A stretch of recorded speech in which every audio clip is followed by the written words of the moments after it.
No, record on. Oh well, never mind. That'll do. Right, we're recording, everybody. Yeah, Would and someone? I think you're going to know everybody, but there might be a couple people who are less familiar or who you might want to spy out, and who joined at the last minute. And can you um, welcome everyone? Yeah. Great.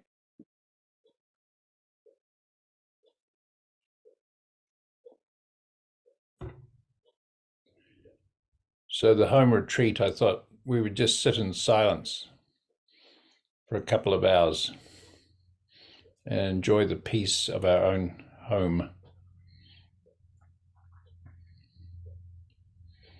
So thank you for turning up, everyone. The one, in the one, in the one life that lives all. Thank you for turning up to that in your life. Yeah. Unfortunately, I forgot to check with you your vision of silence for the retreat. And so instead, I sent everybody the link to the God and Sex playlist for maximum rock and roll. What? Are you serious? You Yeah. you meant to you meant to send the vision or the idea, the purpose of this gathering, Yeah.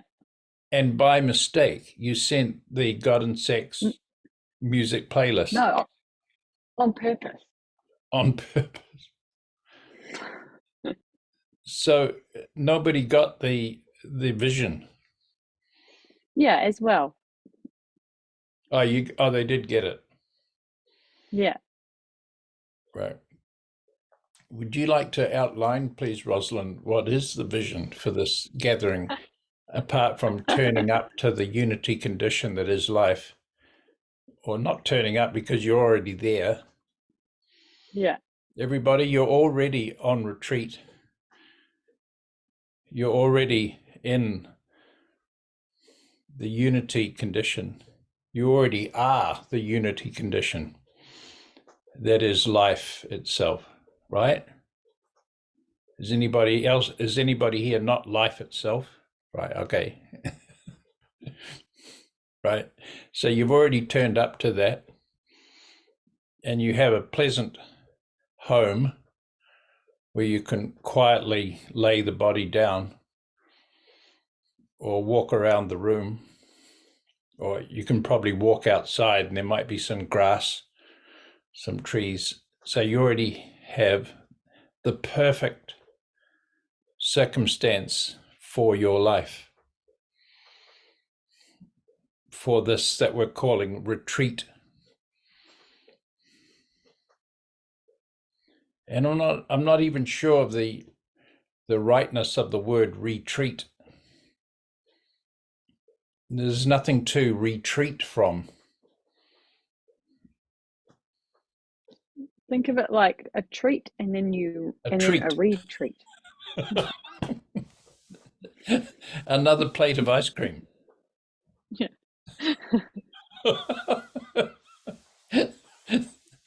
Thank you. I'm glad we've got a linguist here, Rosalind Atkinson,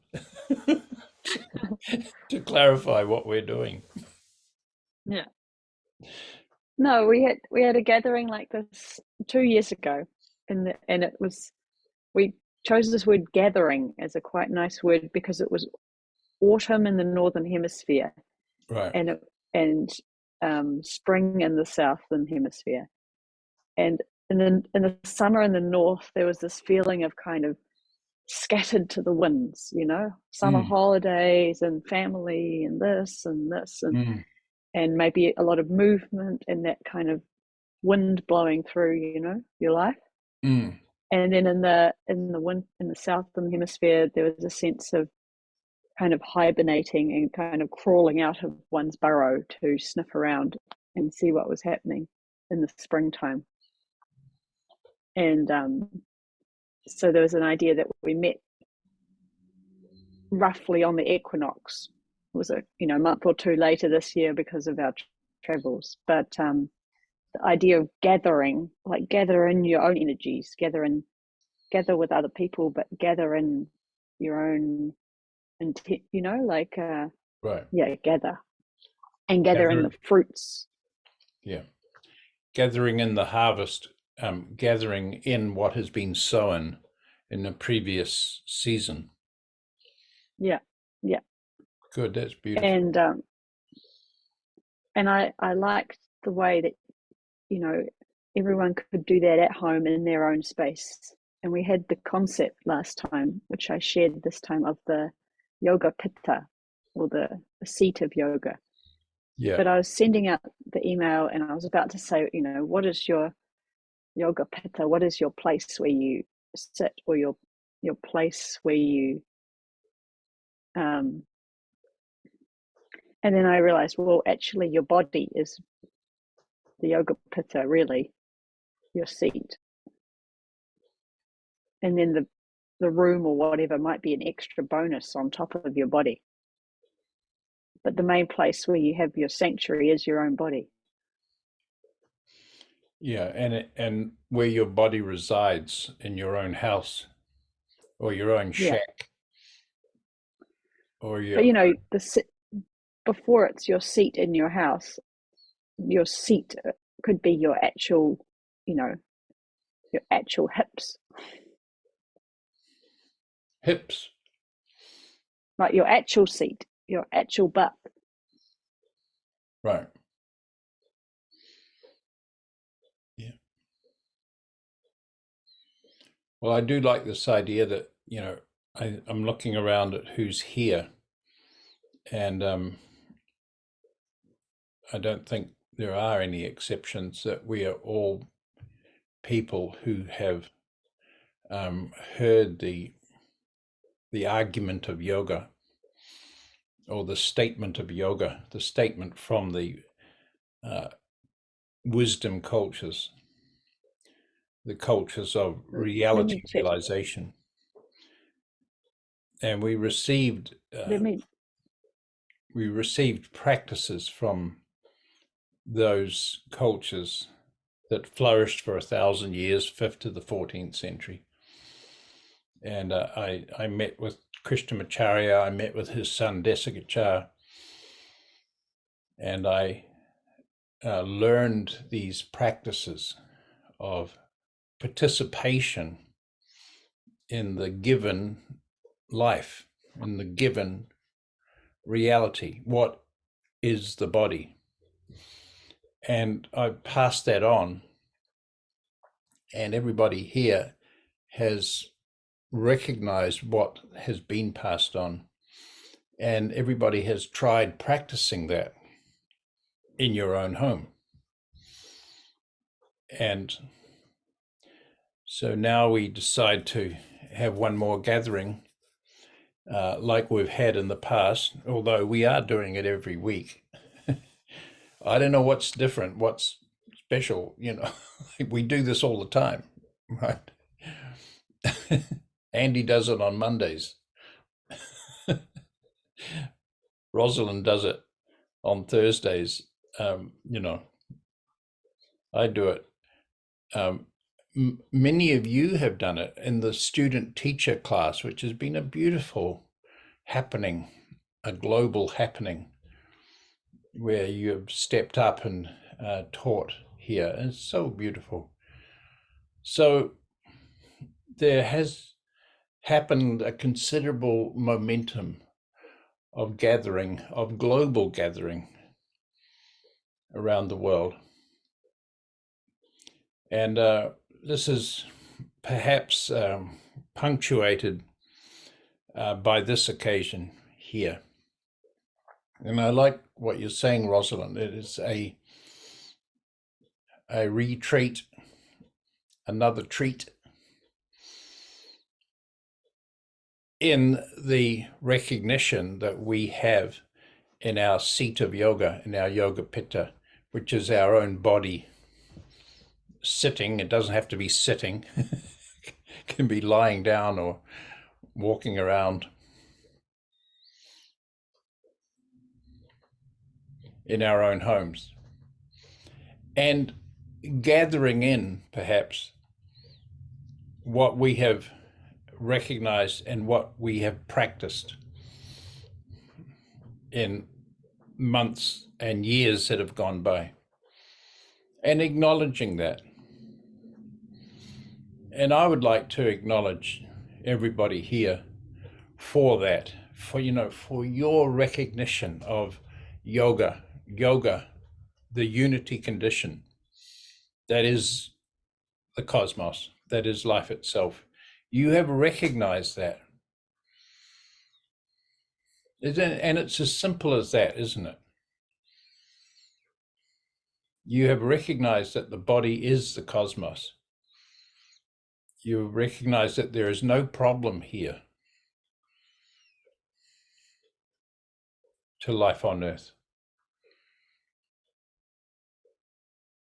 You have recognized that there is no separation here of life on earth.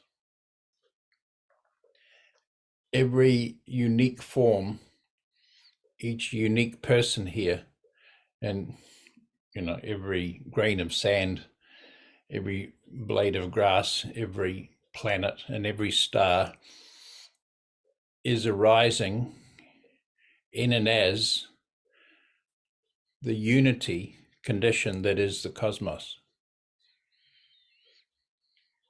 And we have all felt that and all been relieved. All of us have been relieved of the belief system of the patterned world, the patterned thought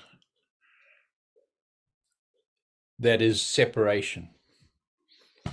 We have all been relieved of the belief in separation.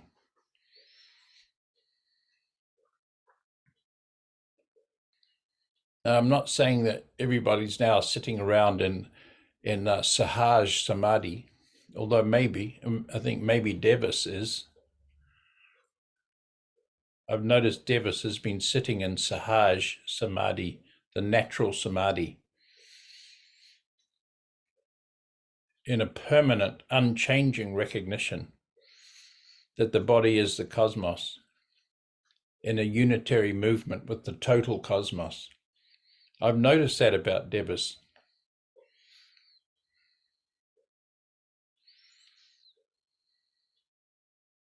Yeah.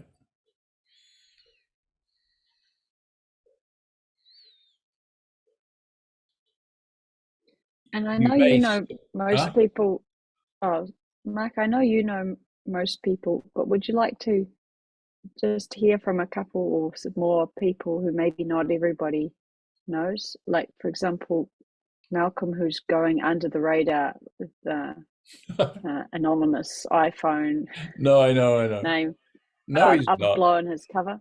No, he's not. Otherwise, he wouldn't have his camera on. Hi, Malcolm. Yeah. Good to see you. Yeah. Or Maxime there in Bochum, who maybe you know, but maybe not everybody knows. Would you like to do a few introductions? Or The problem is, if I start talking about Maxime or Malcolm, I won't stop talking because I've got so much to say about Maxime and so much to say about Malcolm and so much to say about Devis. Yeah. I'm trying to discipline myself. And let me check. Do you know Anton, who's here?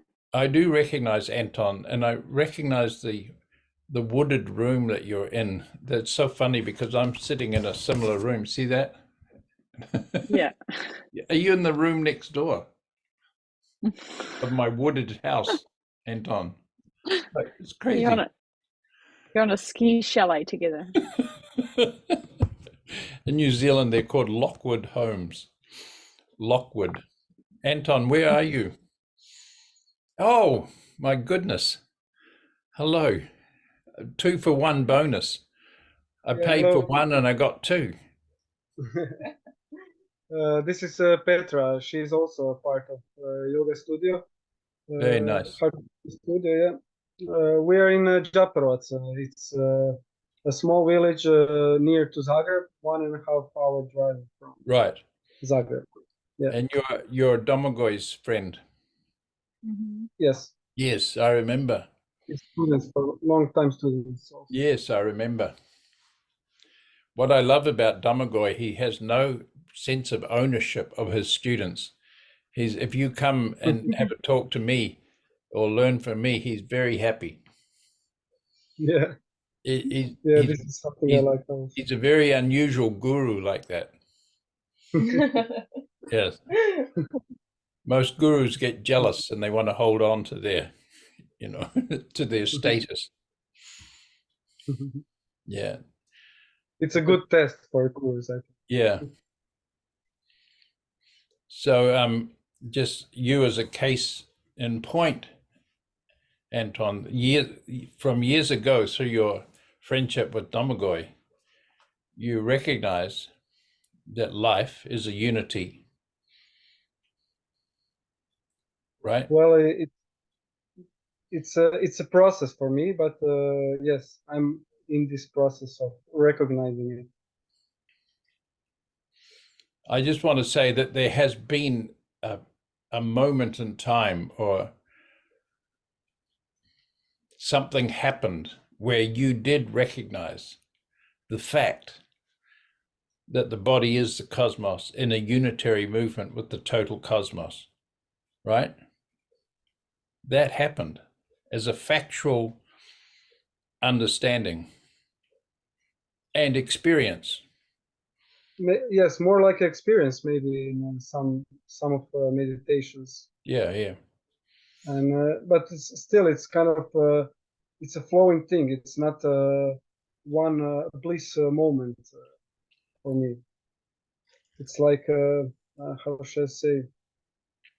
A lot of things happened when after I started to practice with Domagoy, and one maybe the most important is that we moved here to live in a forest.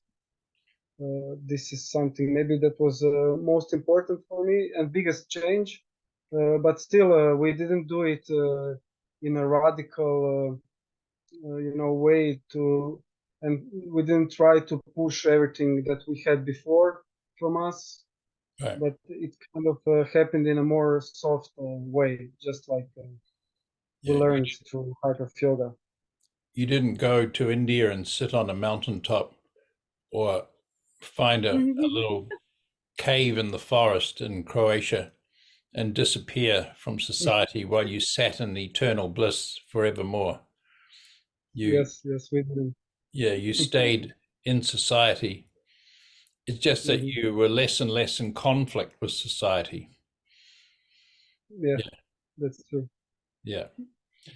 And listen, what I was saying, you may not have fallen into permanent Sahaj Samadhi. Many of us here have certainly had the recognition of the fact that life is unity. But for most of us, apart from Devis, the mind has continued to move and think fearfully, in fear.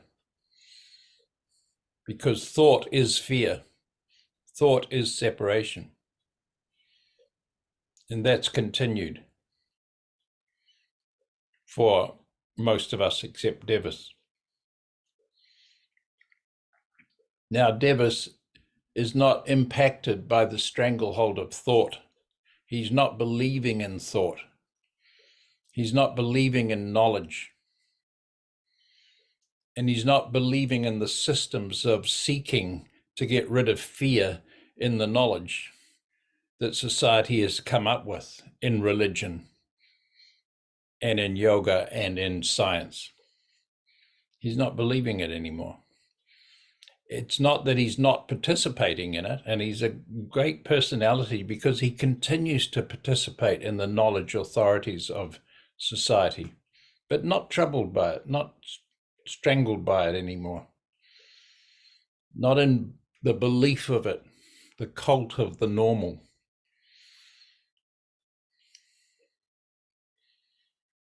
And I want to say that this gathering here, this gathering ground, this burning ground that we are all in, is the gathering of good people and good hearts who are in that recognition in their life. Yeah. And are practicing the yogas of participation, the tantra of whole body participation in the unity condition, whole body participation in what has been recognized, steadily, steadily.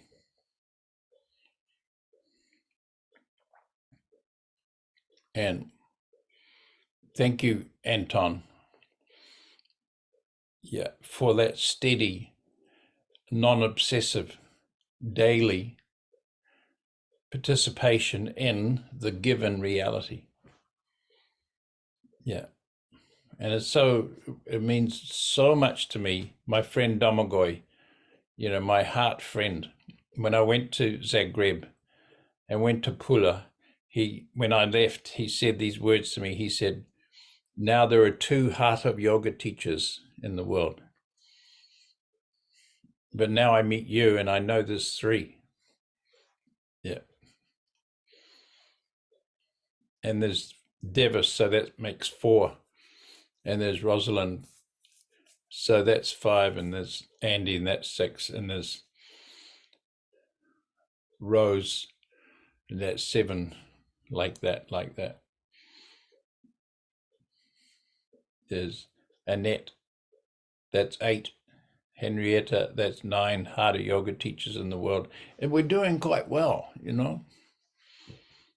We are seeding this world with humans who are in recognition and practicing in the unity that is life itself. And getting the job done, Om Sahana Bhavatu, in this world. Even while conditions remain terrible. Yeah, even. And they might be terrible, at least difficult in your own personal circumstance. That's possible. That's there, things happening. I've been hearing from some friends who, their death in the family and disturbance and hard things happening health-wise and so forth, things happening there in the families.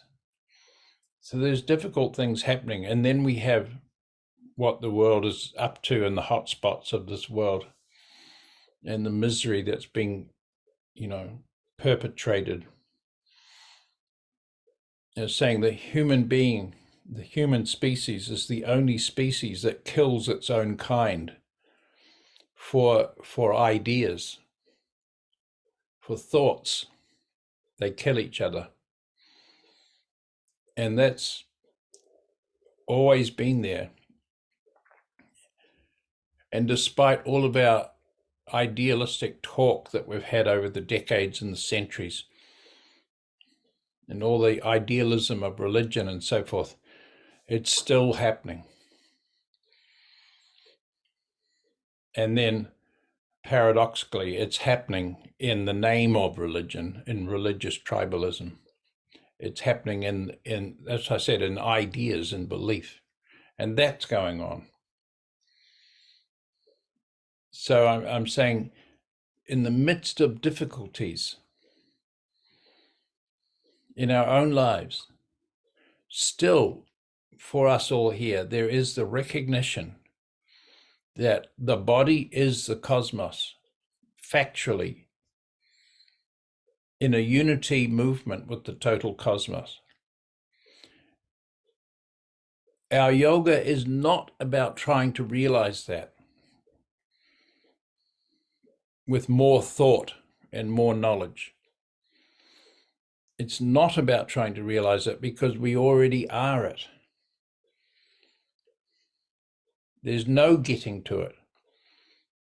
There's no knowledge required. There's no thought required. No thinking required.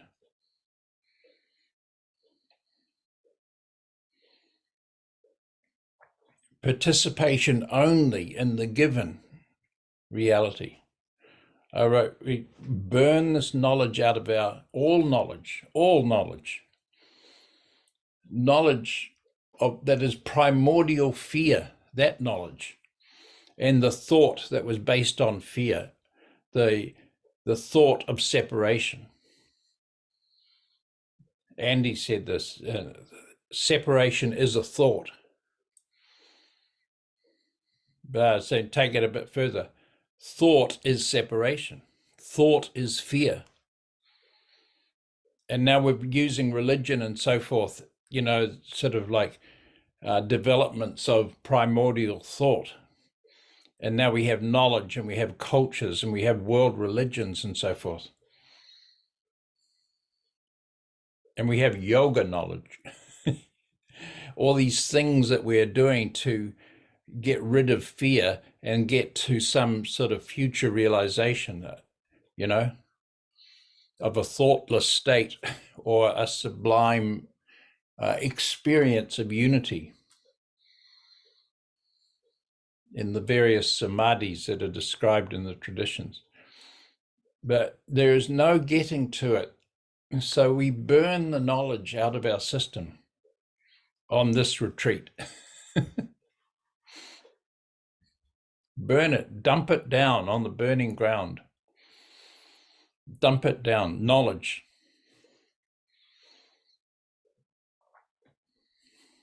And if you do that, if you throw knowledge out of your system, what's left? Is everything okay? If you throw all thought away, all knowledge, what's left?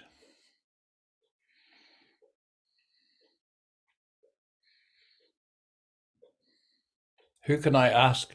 I've got a reliable source here. I've got the most brilliant mathematician and scientist among us. His name is Maxime. Maxime, a serious question to you. If you dump all knowledge out of your body and mind, what's left? Could you tell me, please? All knowledge, all method, all religion, all science, all yoga. Also mathematician? Huh? Also math? Yes. So I think the feeling of infinity stays. The feeling. Is it just a feeling? It's unity in infinity. And sure, there might be feelings of it, whole body feelings, but it's a little more than feelings, isn't it? Yeah, it's a whole participation in infinity. Yeah. I mean, we could call it power. The power of the universe remains.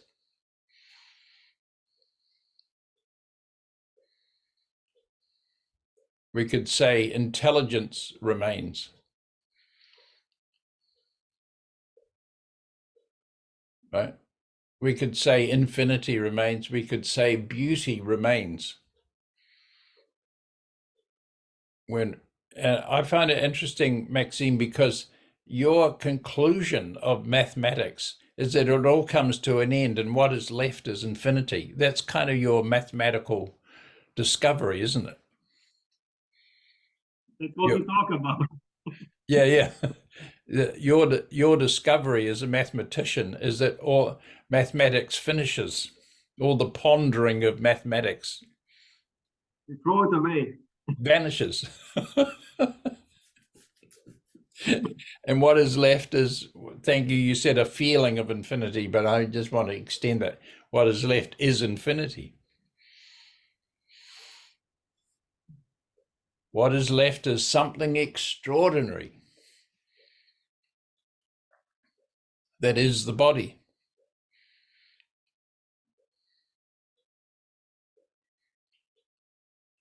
But we are caught up in the ponderings of knowledge and in belief of those ponderings, in belief in our methods, belief in our therapies, belief in our religious attainment, you know, belief in our subtle energies or whatever, you know, belief in our churches and our synagogues and our temples and our priesthoods. The priesthood of science, for example, we believe. Yeah. And what I like about you, Maxime, is that you are a priest of the church of academia. Yeah. You know, we bow to you, you're a professor. You have attained respectability and reputation in the church of science. You are a reputable person in a noble institution, in a noble university that has worldwide recognition. You are recognized worldwide as a great mathematics professor. You're a priest in the church of society, and you hold great power in that orthodox position. But I find your life very interesting now that you have come into the recognition of the infinity, the unity condition that is your body. And as an intellectual, I'm wondering, what that will do it's already happening because you're teaching your Ukrainian students in their own language. How beautiful is that? And you're teaching them what we are talking about, the recognition of the unity condition that is life itself. And the Hatha Yoga Tantra, which is participation in what is recognized. And it's sort of like you have no choice as a brilliant mathematician, because even mathematics or, quantum physics has recognized the same fact that all there is unity happening as you and me and the trees. So I find it very interesting how this shapes your life. And back to our original theme is that this gathering here with all these good people around the world is the recognition, is a gathering of people who are in recognition of the fact of unity, the fact of harmony, the fact of beauty as our natural state, and are practicing that and teaching that. And that's what you're doing, Maxime, isn't it? You're gathering in the harvest today of this recognition. Yeah? Could you speak on that for a moment, Maxime? Are you gathering in the fruits? Yeah, the fruits of your yoga and recognition? Every day like an immersion. I am now a little bit sick and I do my yoga, and it's really also like the gathering. It's turning back and coming back. Yeah. Do you find that when you're in the role of teacher, when you're talking to your Ukrainian refugees in Germany, that too is a gathering in? It's a community happening in your own classes? Yeah. I had last Monday this discussion about fear appearing when you meet some new people. What we discussed last Saturday also with you, and I was very impressed by this because it's a theme for them all, that this fear which appears if you start to feel separation. And I think we talked about that we are the beauty of this cosmos. And I talked really this was our first really intense talk. You recommended me to more to talk about them about this, and I was just started to talk about this beauty which is everywhere and which appears when you throw away separation. Yeah. And I think that was something their mind was a little bit like what's happening now, but they were so impressed from the energy which appears in our gathering together, because they started also I asked them, aren't you the beauty of the cosmos? Aren't sitting here the beauty, like you always asking? And they say yes. And this was so energizing. It was really one beautiful gathering this Monday with them. Yeah. Well, I'm very proud of you. It's kind of a ridiculous thing to say, son. I'm very proud of you. It's not exactly the right word, proud. I am full of joy to hear that you are doing that, Maxime. As a brilliant academic, as a professional person in this world, as I'm sort of joking, but I'm sort of serious, as a priest of the Church of Orthodoxy, the scientist, believe in the science,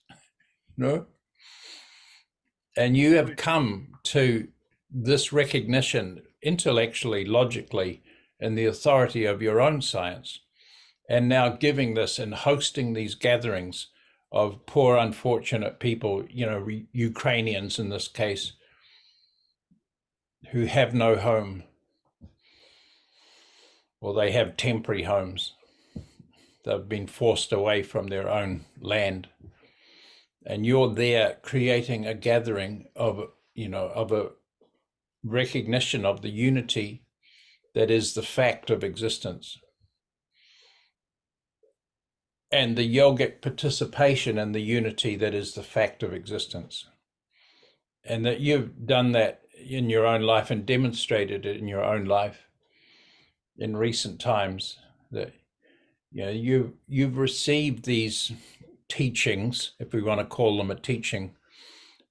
You've received these common sense practices, these human practices that were passed on to us from a period of great cultural wisdom in humanity, through our dear generous friend Krishnamacharya and his son Desikachar, who passed this on to you.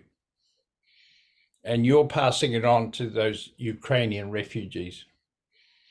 It's like, hallelujah, praise the Lord, that this can happen. Yeah.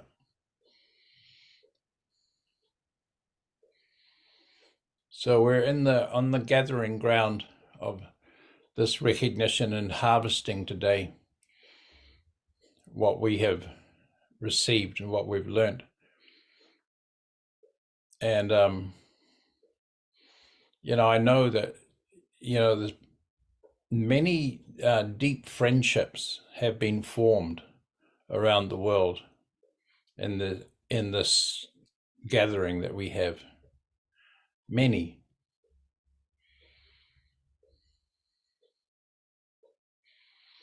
And that's extraordinary. Some of us have never even met, but there's a sense of friendship, a sense of a common recognition that is there, has happened, and it's really lovely. I'd like to just recognize for a moment Rosalind, for example. I mean, there's a person who works ceaselessly for this communication of reality realization in the world, and has formed very deep friendships with all of you, and some even have, and never meeting some, like Malcolm. I don't think Rosalind's met Malcolm in bodily form, but you know, they're very sincere relationships happening. Yeah. And in that, I'd like to remember Maya. Remember Maya? Well, she's fantastic, man. She's amazing. I'd like to recognize Maya, who's hiding behind her photograph right now. That Maya put this gathering together for us. Yay, Maya. Thank you so much for okay, you put this together now, Maya. Now what the hell's going to happen? What now? We're all here. We're all here waiting. What's going to happen? What are we going to do?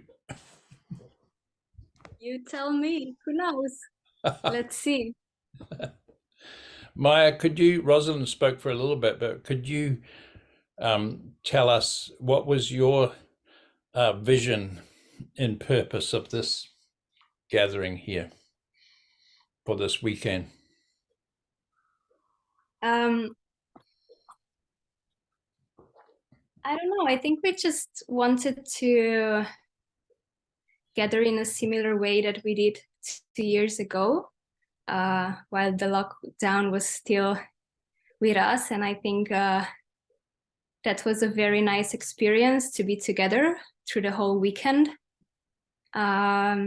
And then I think some of the people expressed the desire or the need to have something like this again. And then me and Rosalind said, of course, why not?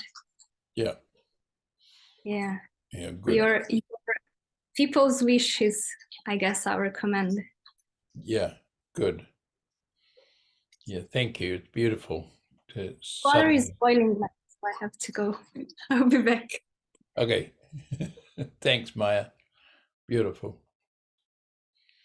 Mark. Yeah. Hannah is here, and she is waving her I saw digital that hand. Yeah, I'm and like, she said, "Is it too soon for questions?" I said, "Never."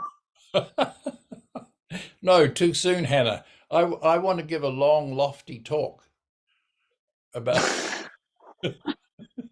Can I give a long, lofty talk about the traditions of spirituality upon which we're on the back of?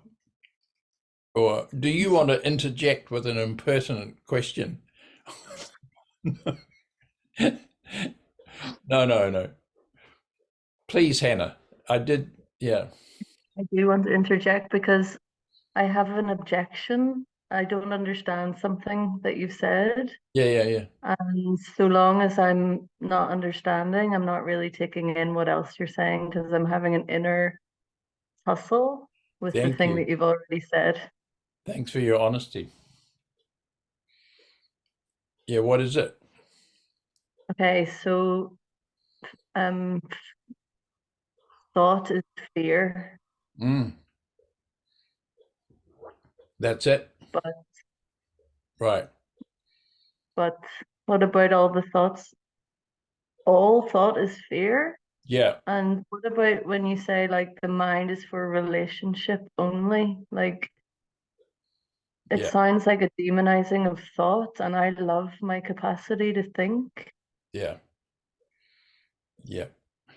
No,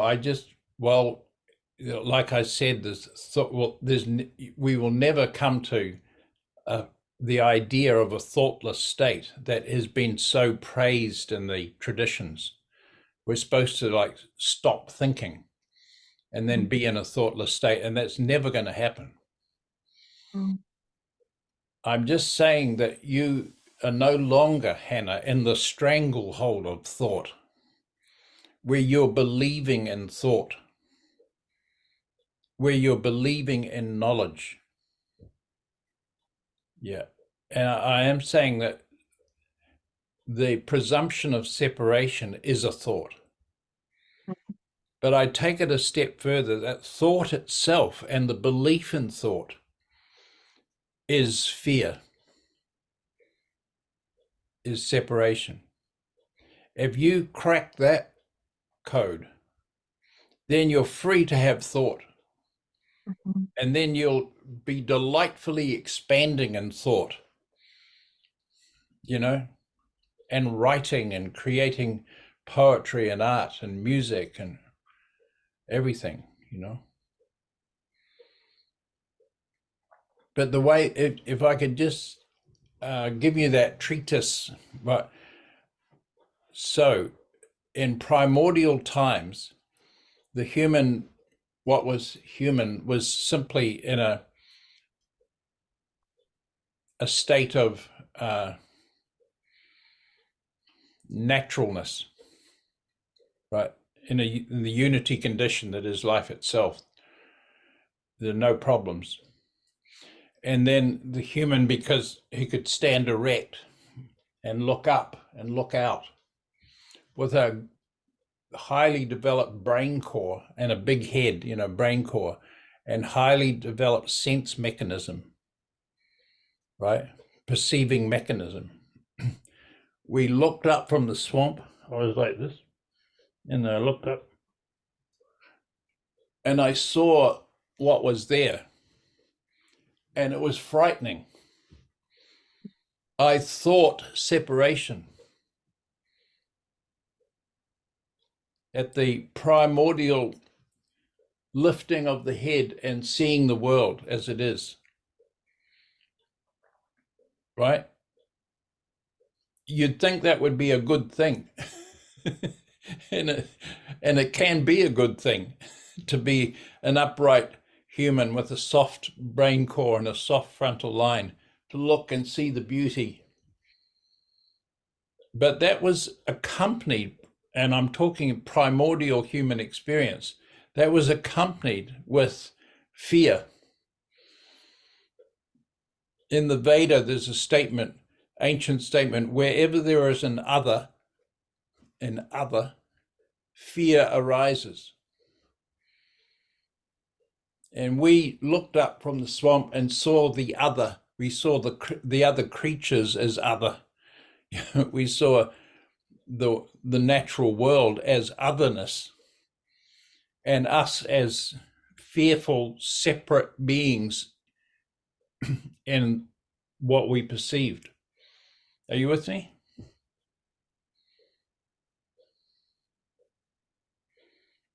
And then developed thought. Human thought, human knowledge developed as a way to deal with the fear that was presumed to be there. And then there developed knowledge of every kind. And then in latest millenniums developed knowledge, developed religion, and developed science. And I'm telling you, it is all fear. And that's the human situation of the world. The human species is about to annihilate itself in this fear of the other.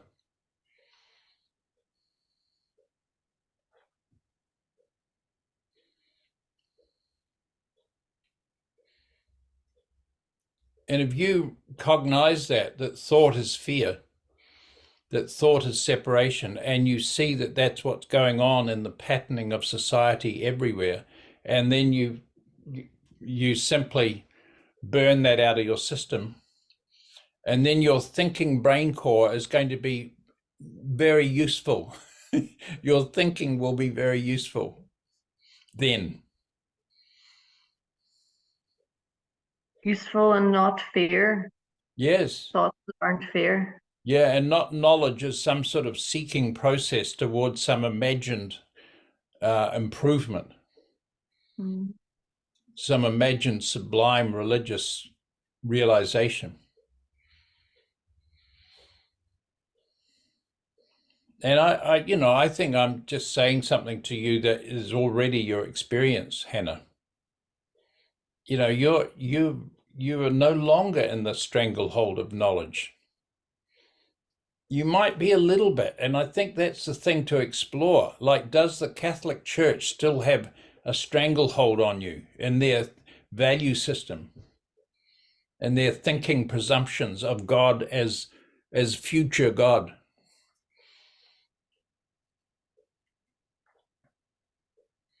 Truth is something that you get to, something that you find through science or religion, right? Is that stranglehold still on you?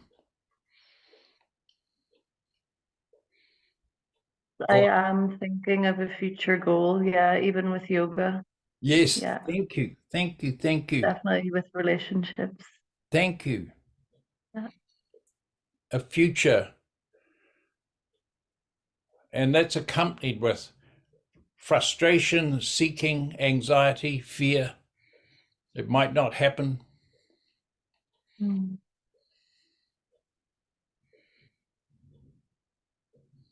Thought is fear. Knowledge is fear. And the whole human species is I call it a neurological fault. Is in that neurological fault, imagining that they are separate. Imagining that we are separate. The body is not separate.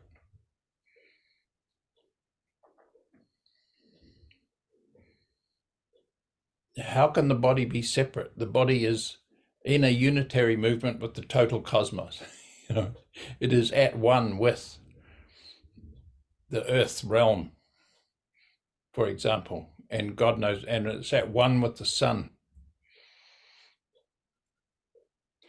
Bottom line, there are not two things. There's only one thing. There's not you and the sun. The sun and you, the body and the sun are one thing. And it's easy to cognize in that reflection. There are not two things. And knowledge is all about trying to cope with the presumption of two things that are separate. Thought is trying to cope with the presumption of two things that are separate. Right? There are not two things. There's only one thing happening, is the total beauty, power, intelligence that is you and me and the trees.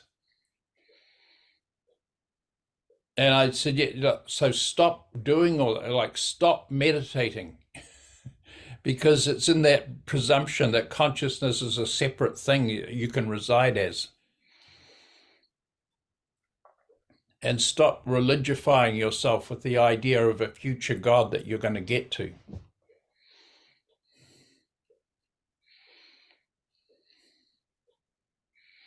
Stop seeking in the male-female polarity as if male and female are two things. They're not. Male-female is one thing. Just like left and right as one thing. There are not two things. Am I making any sense, Hannah? Yes. Yeah.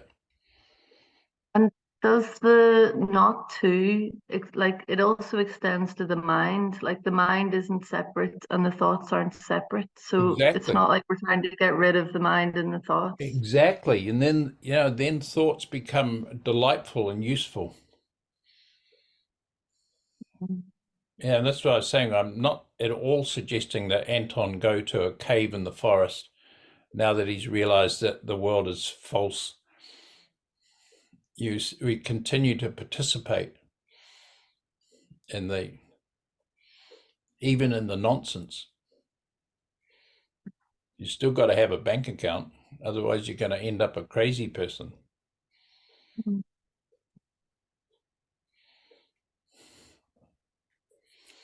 I know this man from Germany, and there's a whole movement, and it's been there for decades in Germany.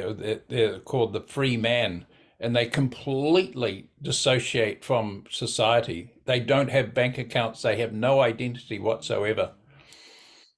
And it's very sort of, it's a logical justification for this position that they're taking. And I like this man, but he's crazy. He's actually crazy. You know, he's in such conflict with the world.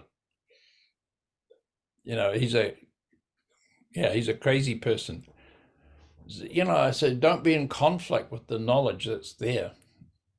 Have a bank account. Find a way to get money into a bank account, one way or the other,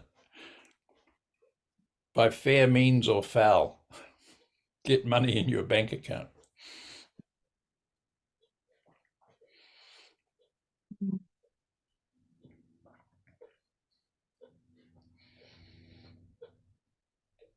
So does that immediately ease you there? I hear you. It's a beautiful inquiry. Thank you. If thought is fear, and you're going, that's a fearful thought. That thought is fear. I was saying the origins of knowledge, of human knowledge and religion and science and all seeking and all yoga, is based on a fearful presumption that you are separate in this cosmos. And thought developed in the human evolution, in the evolution of the brain core. Now everybody is living in this human species as if they're, as if the body's just some piece of material that carries a thinking brain around. They're denying the beauty that is the body, the power that is the body, the intelligence that is the body, the intrinsic harmony, the unity that the body is in with air and light and water and green and male, female.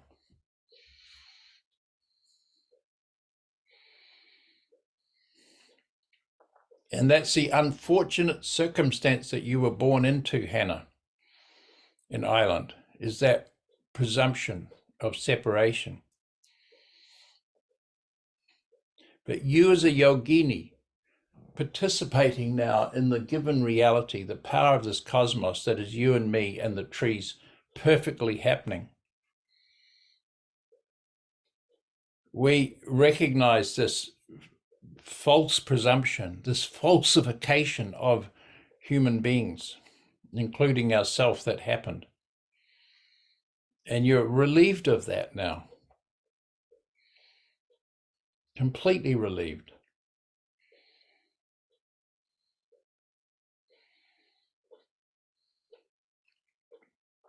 Don't you reckon?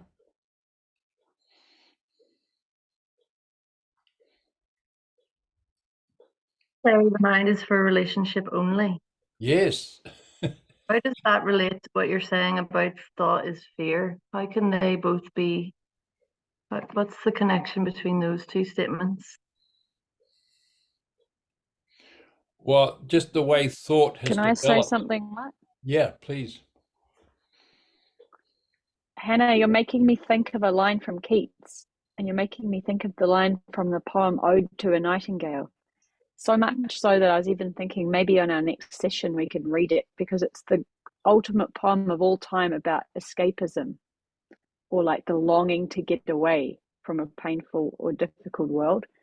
And there's this one line in the poem that came to me while you were talking, which Keats writes, that but to think is to be full of sorrows. And he's referring back to, like the death of his brother from tuberculosis and his work as a junior doctor in the hospital with no anesthetic, and his experiences of seeing immense suffering and pain. He says, just to think is to be full of sorrows. And he's looking at the nightingale and saying, oh God, get me out of here. I hate this place. This place sucks. You know, like I want to fly away on a poem or fly away on a beautiful nightingale song, somewhere without a body, somewhere without people suffering, somewhere where there's no old age and there's no death. And you know, in the poem, he gradually comes to realize that trying to get away is a philosophy of death. But that one phrase where he says, but to think is to be, he says, where, like here, where but to think is to be full of sorrows, you know? And he's saying, it seems like to him in this place, looking around, just to think is to be full of sorrow. But then he automatically goes to the solution, apparently, to that, which is to be thoughtless, to escape, you know, completely, to become a nightingale's song, or to become a poem, or to become a beautiful smell in the evening. And he said, it's like he's trying to imagine what would it be like to be able to have a thought that is not sorrowful, you know?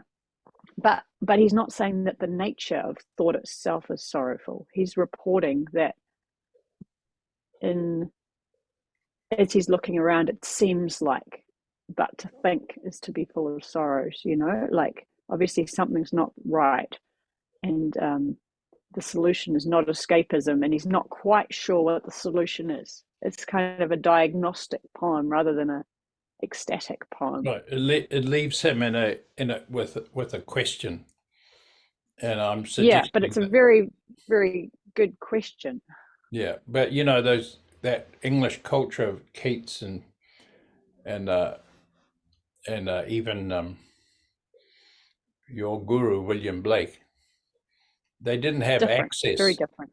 They didn't have access to the Vedanta and the Tantra cultures. They didn't even have access to Buddhism. They sort of did, actually. The first translations of the Bhagavad Gita had come, and you can see some animals in Blake's illustrations that are inspired by Hindu deities. But it would have been a really bad translation and more of a novelty than anything else. Yeah. But he was very interested. Yeah. You know, you can definitely see some. Yeah. Anyway, not to get too diverted. I think this is a beautiful inquiry from you, Hannah, and definitely not suggesting the thoughtless state that religion offers, you know, that meditation offers and Buddhism offers. We're not talking about the manipulation of thoughts at all. Because we have this rich evolution in us of a brain core that can think. We're just talking about no longer being in the stranglehold of thought, but having thought, you know, that's a good statement. Thought is for relationship. It's for a rich dialogue between lovers, you know, or a rich dialogue between friends. That's all. Who care for each other. Who are helping each other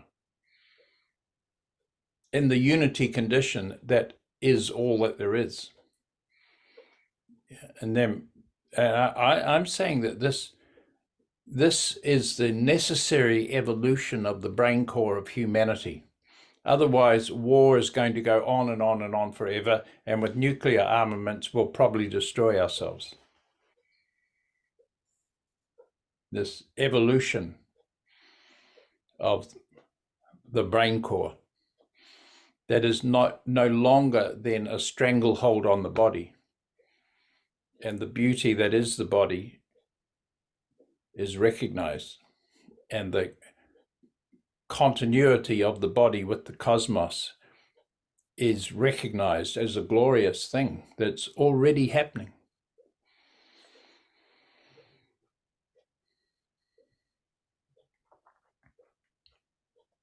And I think you've been having a lovely time, Hannah, in recent times of having your thought machine for relationship only. You know, not for yoga seeking, religious seeking, not for manipulation.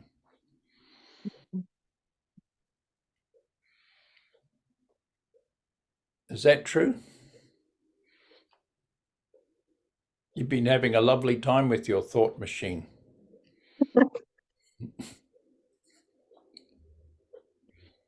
My thought machine primarily is, maybe entirely, is about relationship. I'm thinking about work, like how much of my brain capacity goes into my job, but my job is relationships also, and creativity and children. So Yeah. even if it goes through a whole load of spreadsheets, it's still spreadsheets that Yeah. lead to relationships.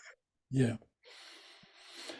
And I'm saying, let us, on this retreat gathering here, let us please, here's my lofty talk, may we stop struggling with the thought of two. Because there's not two. There is one reality happening as all form, as you and me and the trees and the children, and male, female,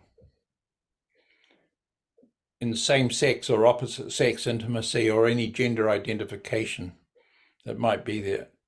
Let us stop struggling with the idea that there's two. And the example of the two that I like, because it's very easily cognized, is the sun. This body and the sun are not two things. And it's obvious, if the sun goes, then the body goes. Light and the body are one thing happening. And two, I was with my little 5-year-old granddaughter, Abigail, and she came running into the room and said, Granddad, come and look at the sun. And the sun was going down over the top of the rooftops, but there was still the sun was there. Look, Granddad, he was 5-year-old.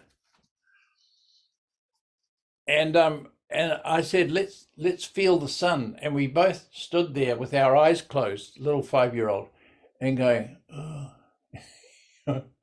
It's beautiful. My 5-year-old granddaughter was experiencing the body and the sun as one.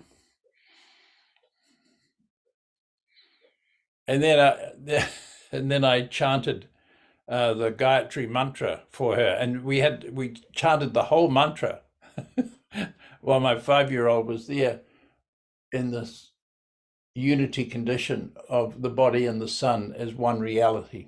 And we chant Om Bhuhu Om Bhuvaha Om Suvaha Om Mahaha Om Janaha Om Tapaha Om Satyam. And there's this little girl just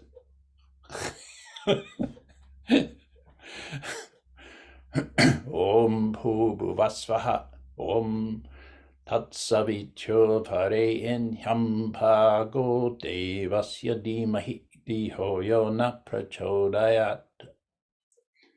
See, so there it is, and this ancient tantra that we have inherited, that we've kindly received, is definitely that recognition of not two.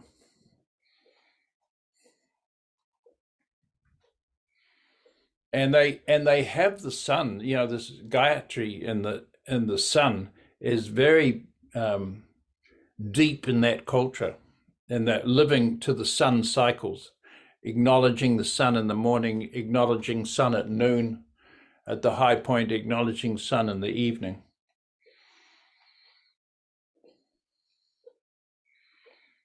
And I think that fundamental recognition with the sun carries through to all objects arising. There is no separation from any object. There's only one thing. There's not you and the object. And there's not consciousness in the object. There's no such thing. Consciousness is not a thing that you can reside as or find that's somehow separate from perception, and which has become a big part of the mindfulness industry and all the rest of it. There's no such thing. It's just like there's no such thing as a future God. There's no such thing as consciousness as a separate idea. Consciousness and the experience of the object is one thing, a unity movement. So then, Hannah, you're finished with the stranglehold of thought that society is otherwise living by, where everybody is going around imagining that there's two things. And thought is based on imagining that there's two things. And we spend our lives in that dynamic of struggle with the idea of two things that was primordially put in us. And thought and knowledge became associated with that scary presumption. Religion is associated with that scary presumption. We're all relieved of that now.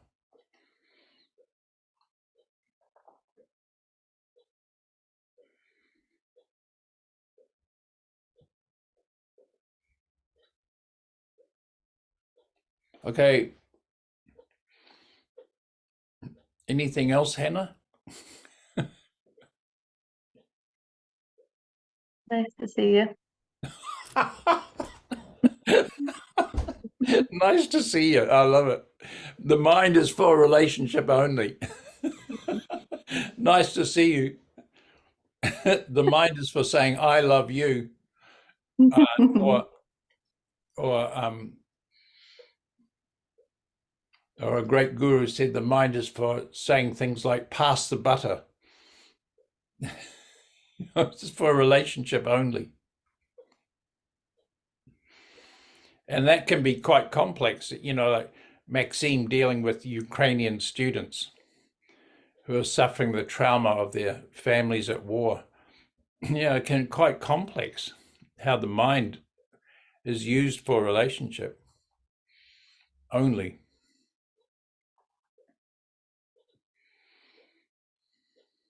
Yeah. And Hannah, so Emma and her friend Tamar are coming, and Gwen are coming to, have you heard this? Coming to Mexico? Right. Yeah, I know. And I told Emma last night, well, I said, what about Hannah? Come on. And so I've just put a word in for you. And I think you should at least talk to them. Yeah. Yeah, there's a free Yeah. trip. There's a free trip in the offering, and your Hannah's, your Emma's helper. She might fall over, and you need to be there. Come on. Yeah. I mean, I would love to. It is very tempting. I have work commitments up until Christmas, so I think I'll just sit this one out, but I'm sure there'll be another. No, this is it. This is the final gathering. More. Yeah, there's no more after this.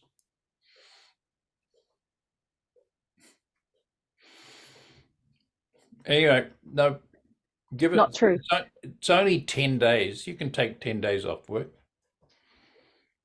And I'm worried about, listen, I'm worried about Emma going out there in the world and taking those long flights without companionship. I'm truly worried.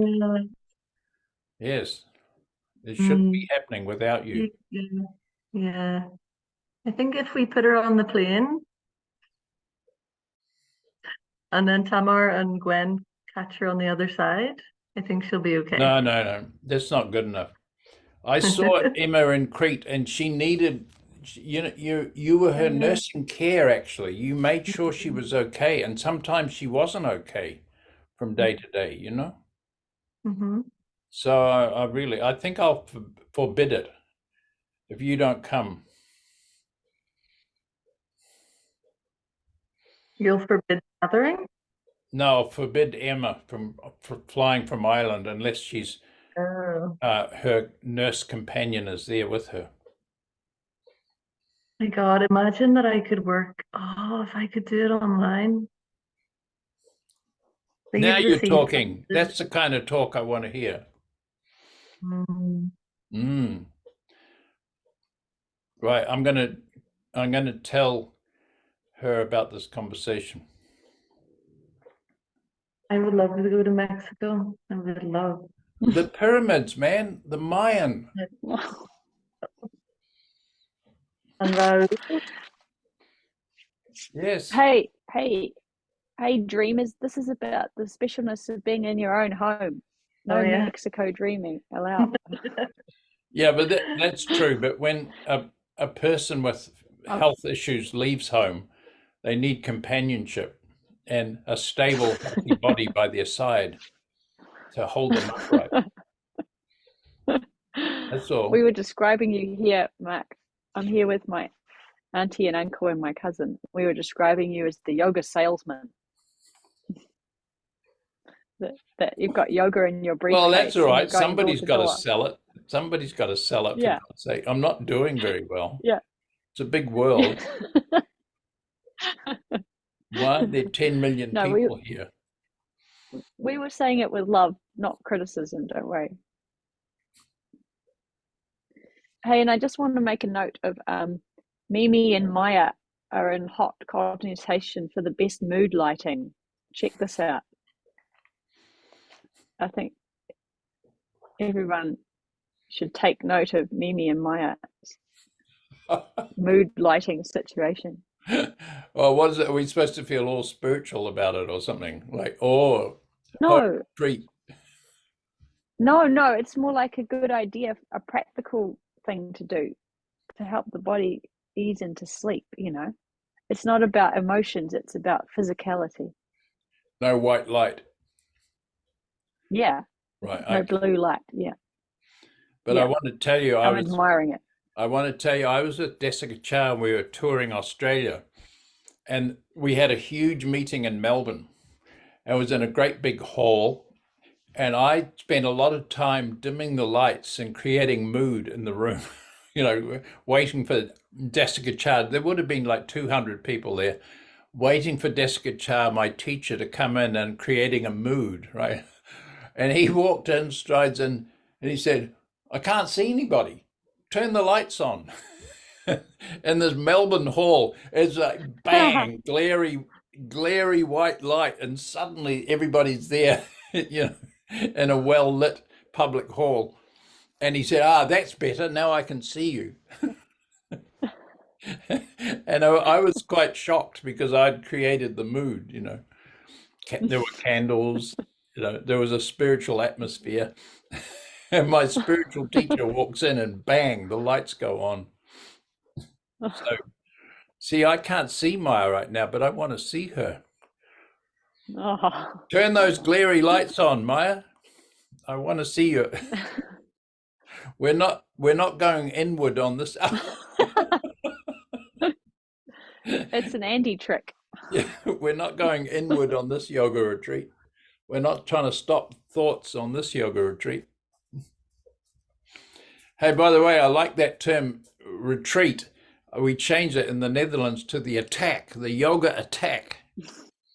Yes, we're not retreating. We have nothing to retreat from. Yeah, but then Raul started calling it Heart of Yoga Attack, and then it got abbreviated to Heart Attack, which wasn't very good branding. That's Raul, heart attack. No, but so this is the attack. The only valid attack is to tell the world this everything that we've just said, that thought is fear, thought is separation. Separation is our thought. There's no such thing. Humans are not separate from their own context, and they're not separate from each other. It's tribal primordial fear that's come into worldwide religious tribalism. And it's, and they're armed to the teeth with high-tech weaponry. And this is our real situation. So this is an attack. Sometimes when I feel my head get into a knot of thoughts about something or someone, start getting top heavy, like it's swelling up like a boil, then I think of that goddess Chinnamasta, who is famous for cutting off her own head because her friends were thirsty. So she cut off her head, and then these big fountains of blood came out, and they drank the blood and were very grateful. A little bit gruesome. Quite beautiful illustrations. What is the what's happening there where you're drinking blood from somebody's severed head? No, not that bit. It's more just like, I just imagine chopping it off, and it's kind of like, oh, what a relief. Then my blood can flow. Yeah, and then the elixirs flow. And then we can drink from each other's skulls. Yeah. Drinking the nectar, the pranas. Yeah, that's the one. Yes. Yeah, but not just important point, not literally.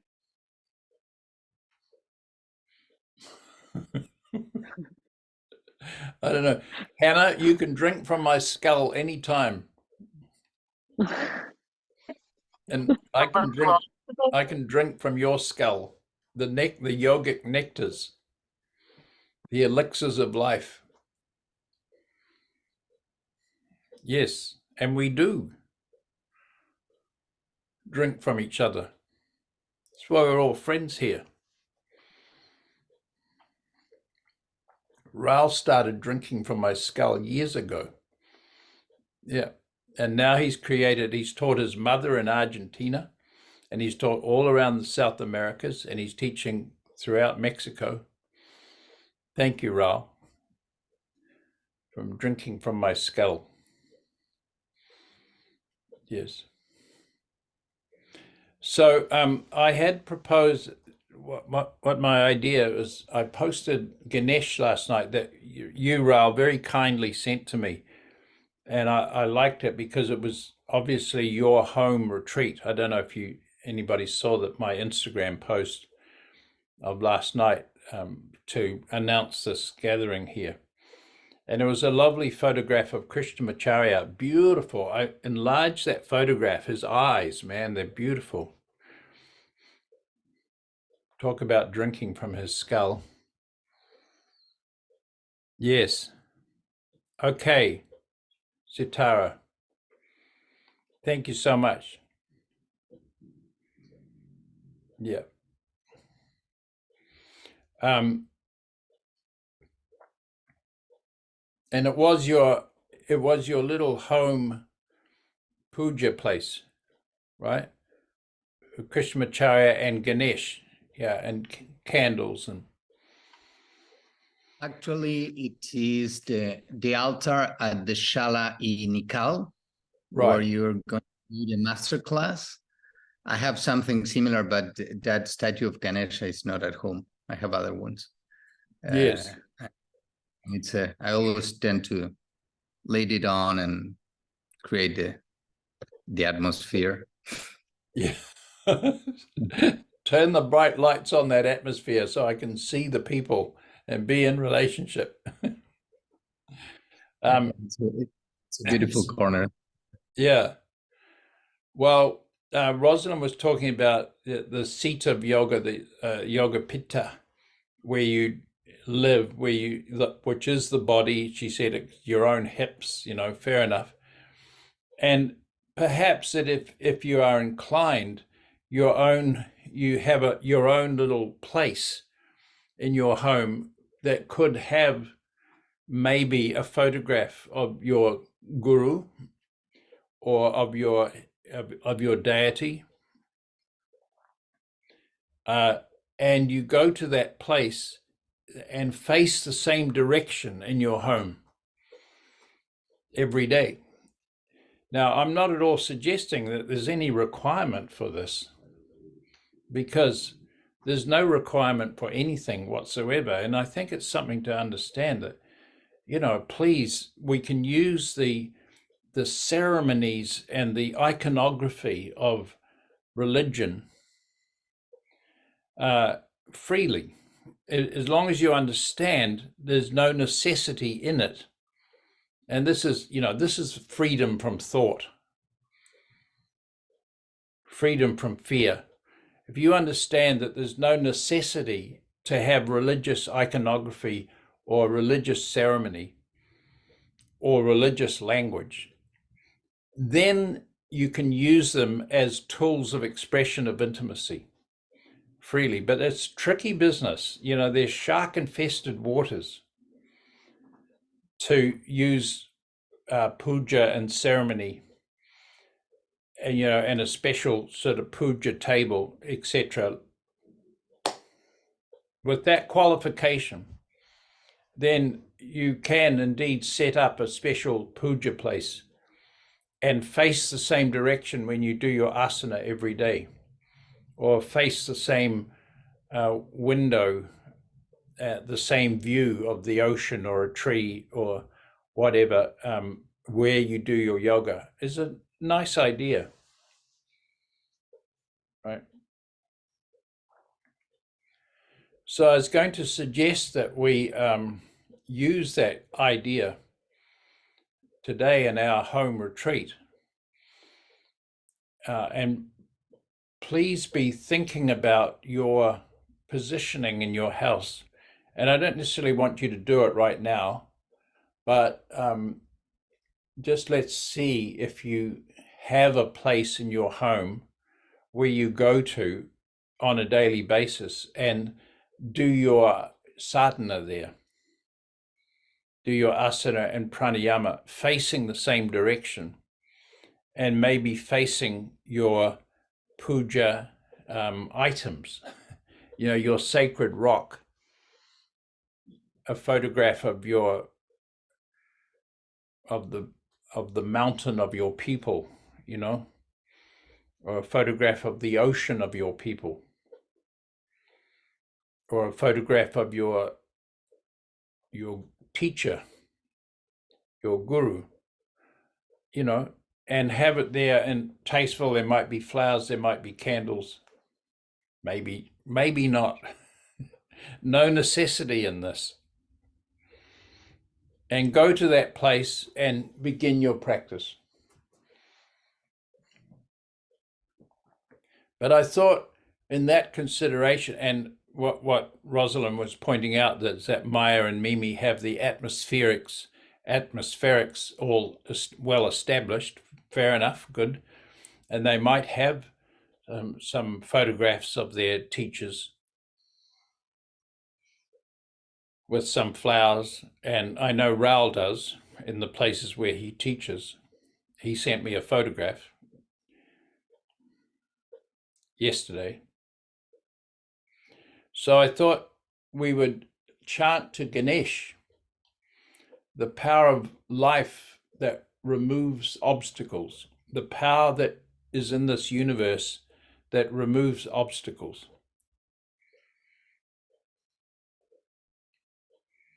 So could we do that now? I'd like to experiment with chanting line by line this mantra to Ganesh. And I have to do something with my sound that Rosalind is telling me to do. What do I do, Rosalind? I wish you were here, Rosalind. Yeah, I realized I got the wrong city for my yoga pitta. So in 20 minutes, I'm going to go and get on a plane and correct this. Right, mistake. okay. Well, I can't change it. Just let me know if the mantras don't come out. But I want you to hear this, everybody. Please hear this. Om Gananam Tva. Do you hear that? Is that all right? Good. So I'm going to chant and then there's a little pause and then you duplicate the chant. The first is Om, just Om, right? And you're facing your puja place in your imagination, your seat of yoga, right? First mantra, just Om. Om.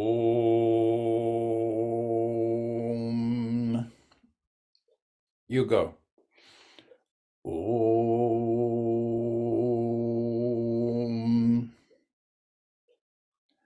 Gananam tva.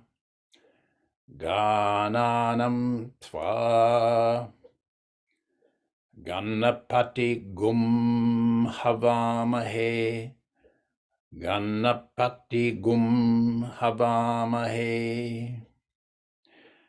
Gavin gavinam. Gavin gavinam.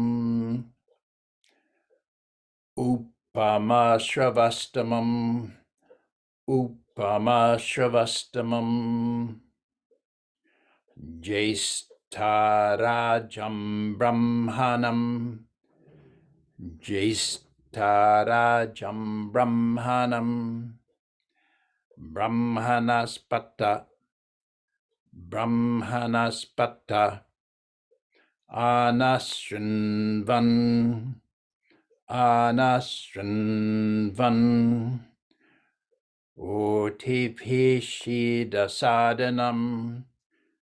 Otipishida sadhanam. Shri Mahaganapataye Namaha.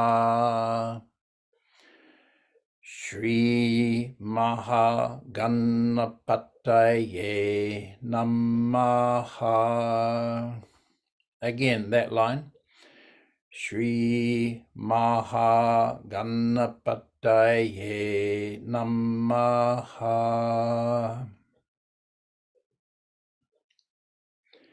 Now I'm going to chant that right through. I want you to listen to the whole Ganapati Ganesh mantra. Om Gananam Tva Ganapati Gum Havamahe Gavin Gavinam Upama Shravastamam Jaistarajam Brahmanam Brahmanaspata Anasrinvan Otipishida Sadhanam. Shri Mahaganapataye Namaha. Om. Shri Mahaganapataye Namaha. Om. Om. Om. May the human species be freed from the stranglehold of thought, the stranglehold of knowledge. May humanity be freed from the presumption of being separate.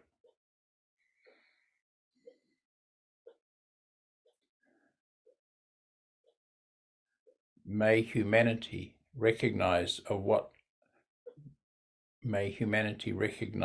life actually is. May humanity recognize what life actually is.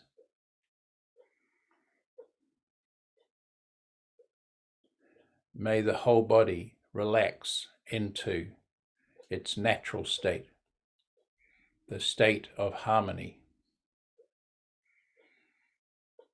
May humanity relax into the natural state, the state of harmony. There is a profound peace in the body, in its continuity with the total cosmos. It's already there.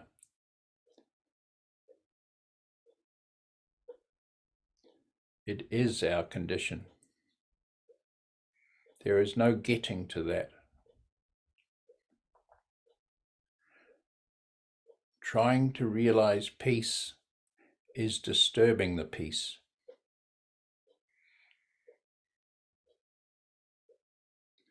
There is no way to peace. Peace is the way.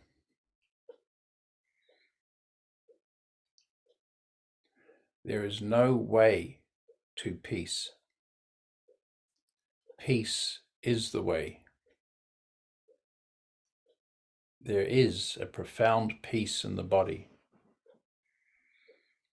The body is in a unitary movement with the total cosmos. This is factually and actually the case. It does not have to be realized through any process at all.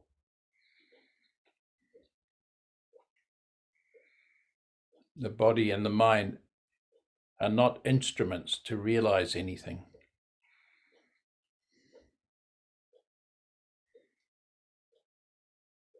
And there is no instrument. The body and the mind are in the state of reality, realization, already given. Om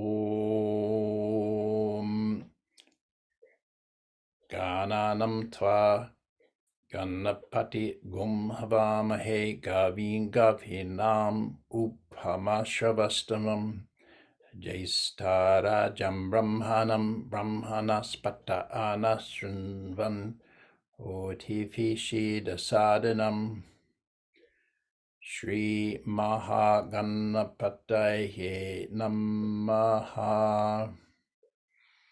And could you just, to simplify it, just do that mantra? I'll do it again. Om Shri Mahaganapataye Namaha. Please. Om Shri Mahaganapataye Namaha.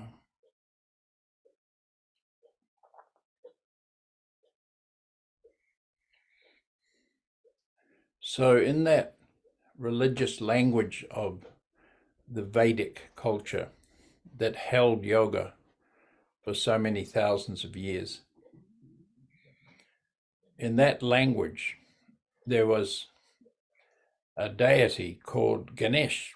And Ganesh, in that language, is the son of Shiva and Shakti. The whole body breathing is the engagement of Shiva and Shakti.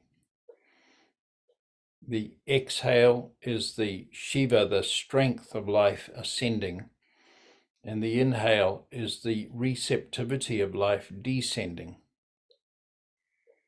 The whole body breathing of participating as the whole body in the heart breath, the breathing heart. The union of Shiva and Shakti. This gives birth to Ganesh, the power of the cosmos that removes obstacles from our inner and outer pathways. So I just emphasize that the actual practice of Hatha Yoga, of your asana and pranayama, that sadhana, that which you can actually do, is the enactment of the great and ancient religious cultural ideals of that world, of Tibet and India, that reached as far west as Iran.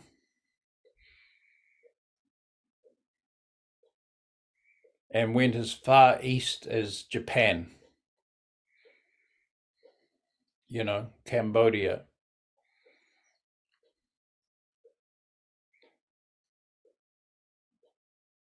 Thailand, Bali, etc., etc. There's a profound ancient cultural wisdom that recognized this Hatha Yoga, the whole body breathing, as the enactment of the principles of that religious language, the actualization of it. So in summary here, the union of the inhale with the exhale as the whole body brings forth the power of this cosmos that removes obstacles from our pathways, our inner and outer pathways.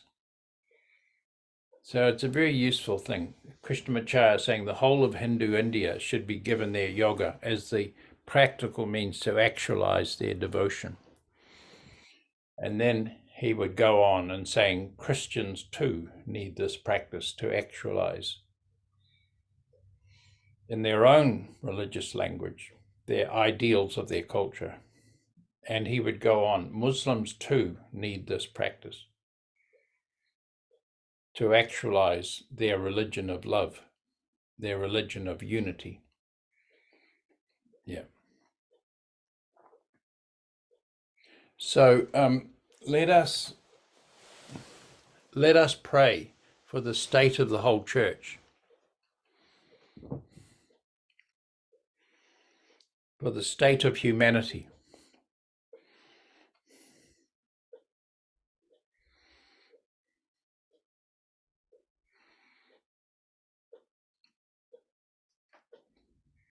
So please, could everybody just finally stand up? We do this little practice and I'll incorporate the Ganesh chant into it, please.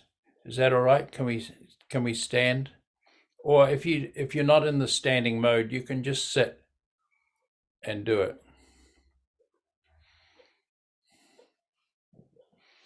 And please. Or maybe lie down because it's Or a bit lie late down. at night. Thank you, sometimes. Rosalind. I need you. I can't go on without you. I'm coming back. Okay. In fact, I'm going to slip out in 7 You minutes. and Andy, I need you. All right. So would you please, everybody, inhale and bring the arms up over the head and look up and see the hands. Pause, start the exhale from your body base and the arms come down in a circle around the body, please, in a circle for now. Inhale, come up, a circle around the body. Pause and exhale, circle. 2 or 3 more breaths, just establishing the whole body prayer. Well, and Krishnamacharya had this beautiful line. He said, your God or my God, whatever the name does not matter. It's a beautiful line in his poem. Your God or my God, whatever the name does not matter.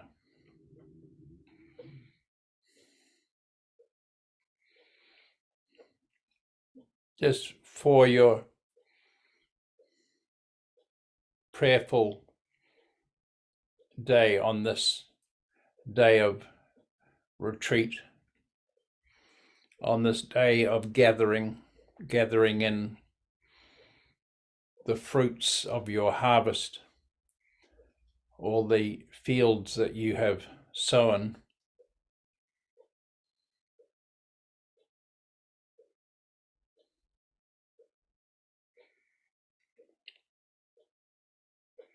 The principles, the 4-part breath, the inhale, the pause, the exhale from below and pause.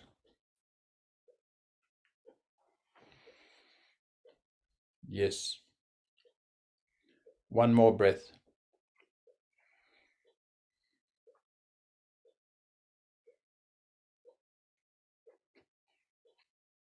Thank you.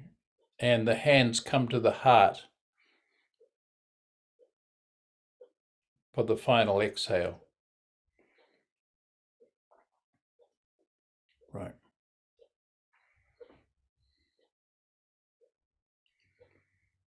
Now, please, acknowledging the horizontal and the vertical, the cross, inhale, open the arms. And exhale, go into a gentle forward bend. Soften the knees and the neck. And inhale, come up all the way right up. Inhale, inhale, right up. See the hands above and bring your hands to the center of the cross. Good. Whole body prayer to life. Inhale, open the arms. Pause and deep exhale into a soft forward bend, pausing after exhale. And inhale all the way coming up. Right up, right up, right up. And bring your hands to the Hridaya heart. Exhale. And one more inhale, open the arms. Deep exhale, come down. Pause. Inhale, come all the way up. And bring your hands to the heart. And one more time, inhale, open. Exhale, forward bend. And please stay 4 breaths in that gentle forward bend. The knees are soft, the neck is soft. Notice a pause, please, after exhale with the abdominals closer into the back of the spine in that pause. Notice the chin naturally tucked into the lifting sternum on the inhale.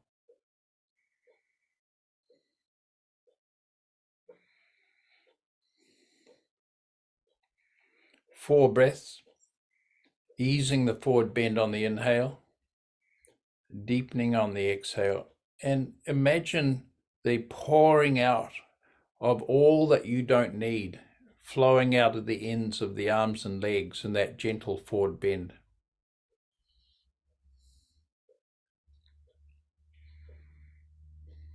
Good.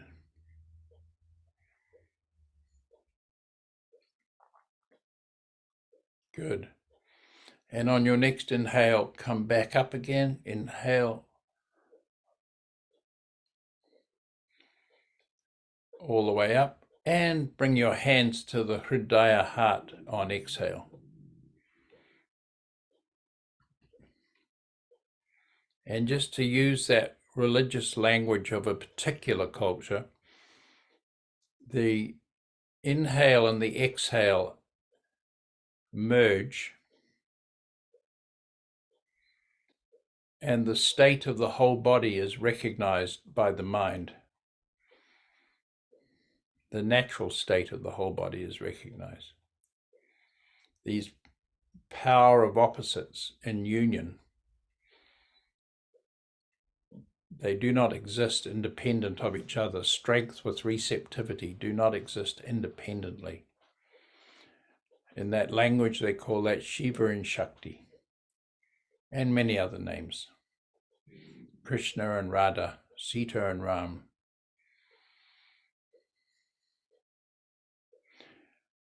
And from that union of the natural embodiment flows the pranas, Ganesh, the power of this universe that removes all obstacles from our inner and outer pathways. Ganesh walks through you with the power, like the power of an elephant in the forest, unstoppable in his pathways, clearing what's not needed, foot to crown. Yes.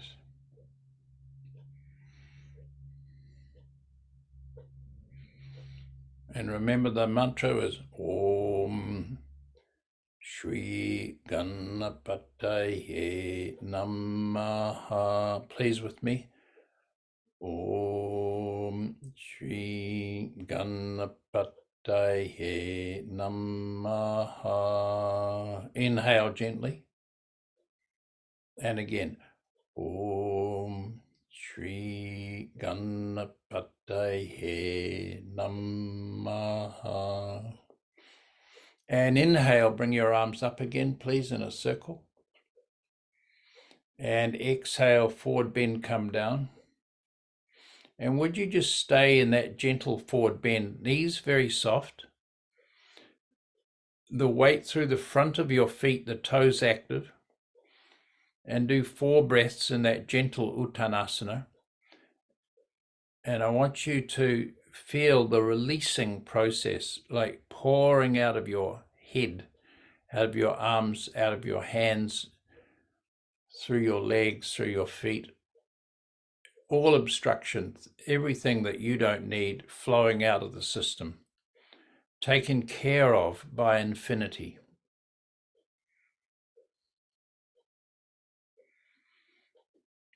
Right. And then after 4 breaths, you could even let the breath go and just kind of rest there in that forward bend, if it feels restful. Just release, release, release everything that's not needed.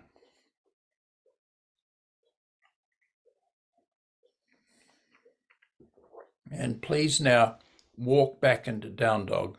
Just walk back. Walk back into down dog, and then bring your knees to the floor, arch into cow pose.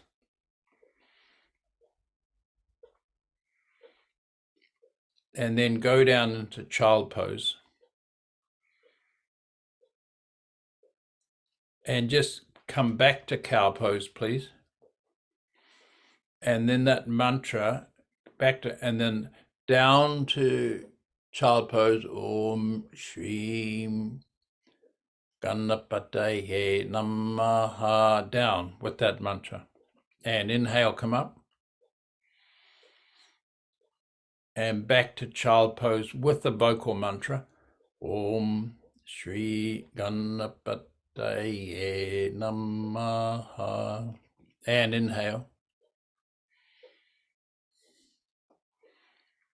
And down to child pose with that mantra, Om Shri Ganapataye Namaha. One more time. Inhale, cow pose. Om Shri Ganapataye Namaha. And rest down there. If you're comfortable, let everything go, sink into your legs, sink into the floor. If you're not comfortable, don't do.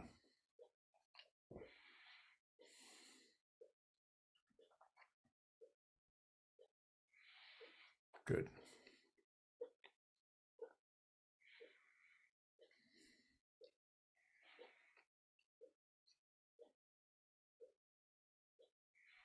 And please roll over onto your back and hold the knees.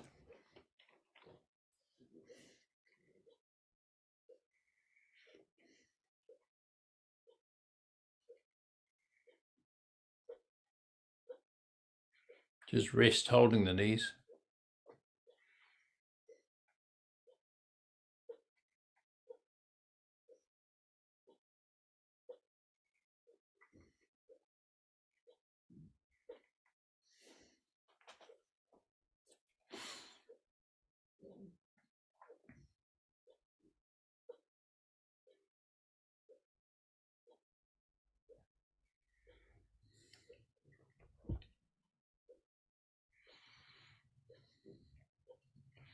And please do this very straightforward. Dvipadapitham, lifting the back off the floor and the arms come over the head on inhale. Feet go down to the floor, lift the back off the floor.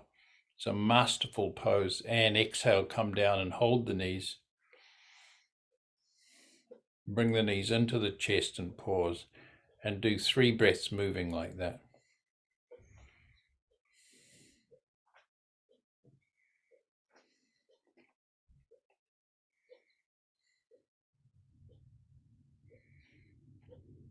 Good. One more time. And now come up and stay up. 4 breaths. Give special attention to the exhale, the flattening of the abdominals, and the pause after exhale.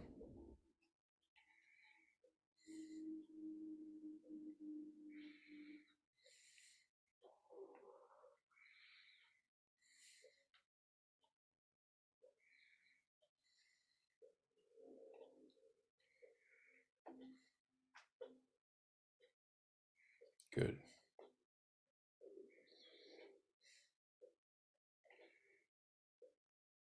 And on your next exhale, come down and hold the knees.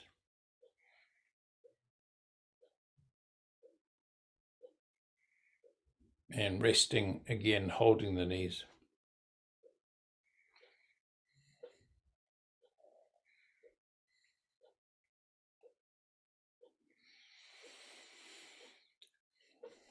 Whole body prayer.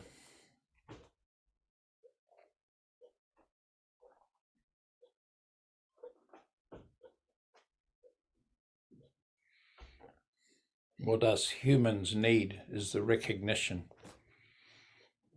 of the unity that is the fact of life. And we need it as individuals in a tortured world.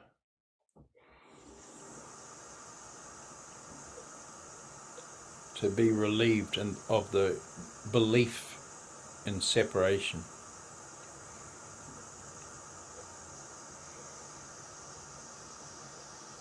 We need that in our individual lives, and then the vast collective needs it too.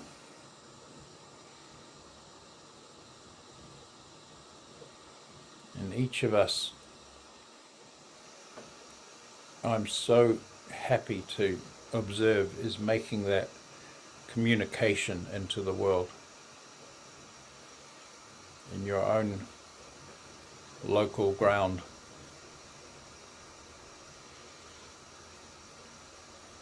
Staying local, going global. First in the temple of your own body. Staying local, going global.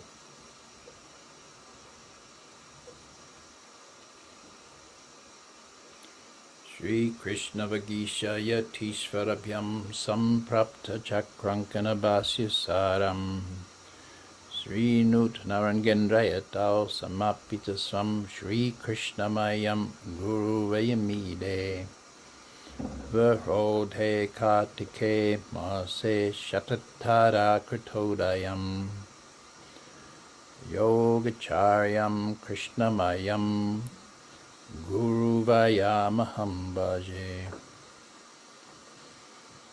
Om Sahana Vavatu Sahanau Punaktu Sahavyam Karabhavahai Tejasvi Navadhitamastu Ma Vidvishavahai. Om Shanti Shanti Shanti. Stretch out into full Shavasana, please. Om Kristasya Namaha. Om Kristasya Namaha. Om Kristasya Namaha. Om Shrim Shri Hai Namaha.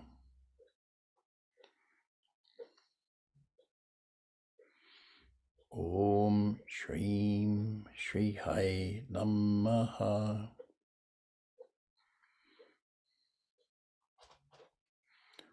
Om Gananam Tva Ganapati Gum Havamahe Gavin Gavinam Upama Shavastamam Jaistarajam Brahmanam Brahmanaspata Anasunvan Oti Pishida Sadhanam Shri Mahaganapataye Namaha. Om Om Om Om Shanti Shanti Shanti.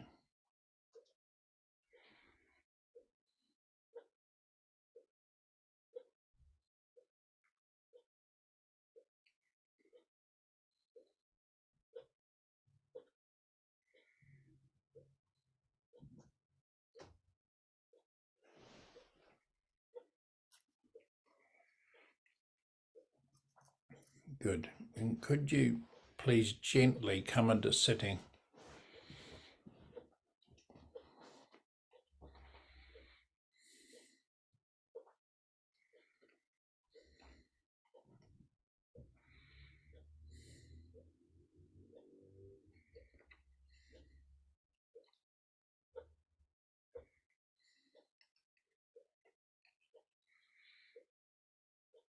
Would you bring the fingers up to the nostrils and put the thumb on one side and the fourth and fifth finger on the other side? And with the sound now in the nostril, would you breathe in through the right side and out through the left? So I want you to do that continually. Inhale right, sound at the nostril, exhale through left, sound at the nostril. Inhale through right, exhale through left.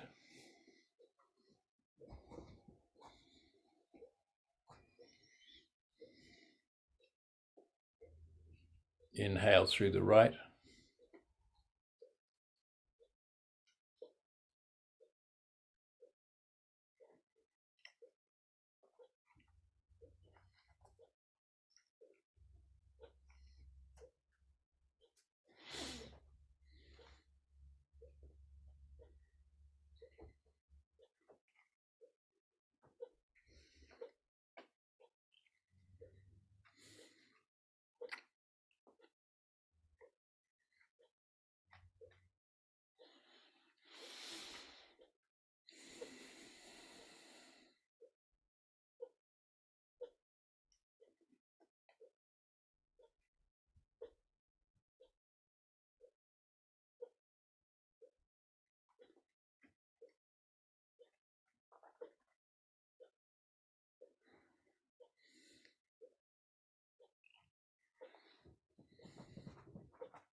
good.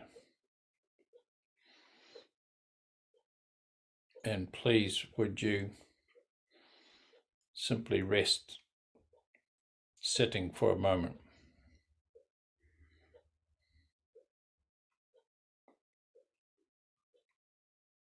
Just rest sitting.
Kind of special that we can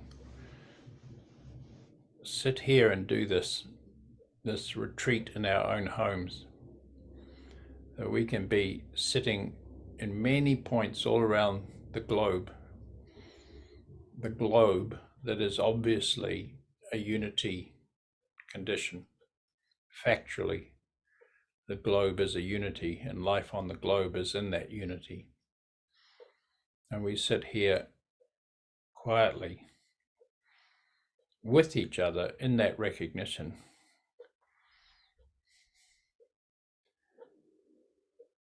A yoga retreat in a very special sanctuary, which is our own home, our own bodies, in our own homes, in our own countries, in our own place, where every place is beautiful. Every body is the beauty of life happening. Everybody is the extreme intelligence happening. And how wonderful that we can be on retreat without leaving home and find the sanctuary of our own temple, our own body, our own room, our own trees. Yeah. And we have this recognition with each other, whether we're on Zoom or not. Our recognition continues in the friendships that we have formed. Yeah.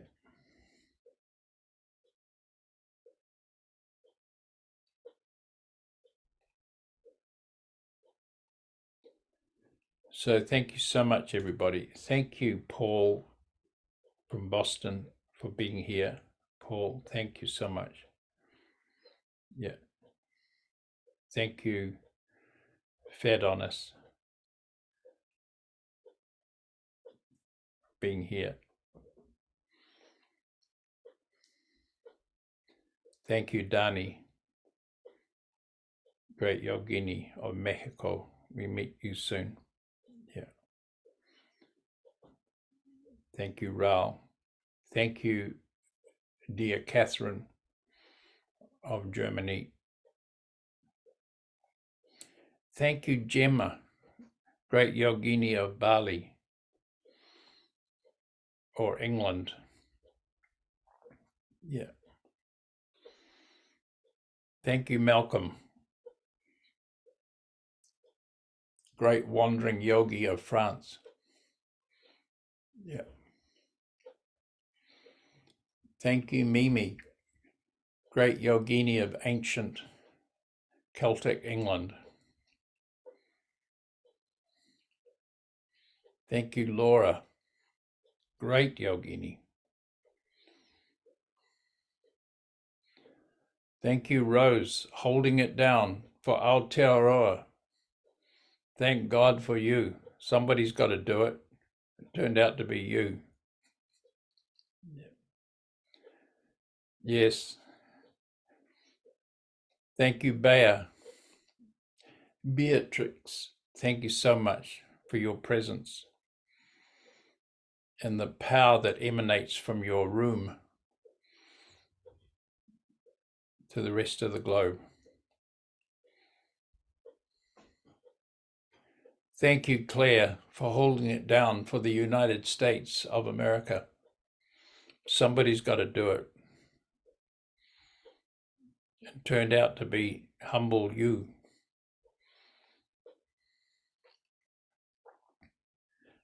Thank you, Davis, for holding it down for Rome.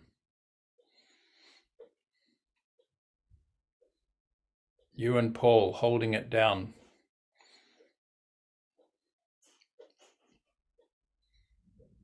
For the church. Thank you, Maxime, for holding it down for the Orthodox priests. Yeah. Thank you, Hannah, for a beautiful conversation. It'll be ongoing. We'll use thought. We talk, thought, used well. Thank you, Lynn. Always lovely to see you again popping up. Really, so appreciate it.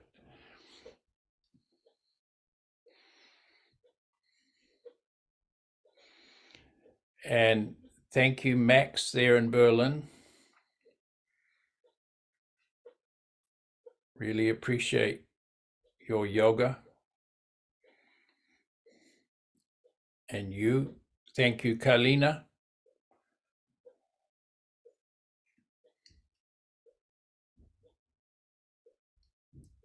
Somebody's got to do it for Australia, Kalina. And it turned out to be you.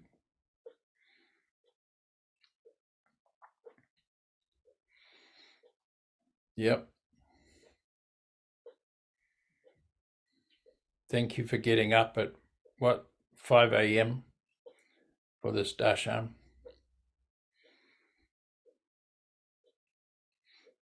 Thank you, Anton. Please send a message to Domagoy and tell him how much we love him. Thanks, both of you, for being here. Your atmosphere in your room is very yogic, very powerful. You've got a real temple going on there. Yeah. Thank you, Henrietta, up on the snowy mountain peaks, the peaks that pierce the sky where heaven meets earth. That's where you reside, Yogini, where heaven meets earth. Yeah.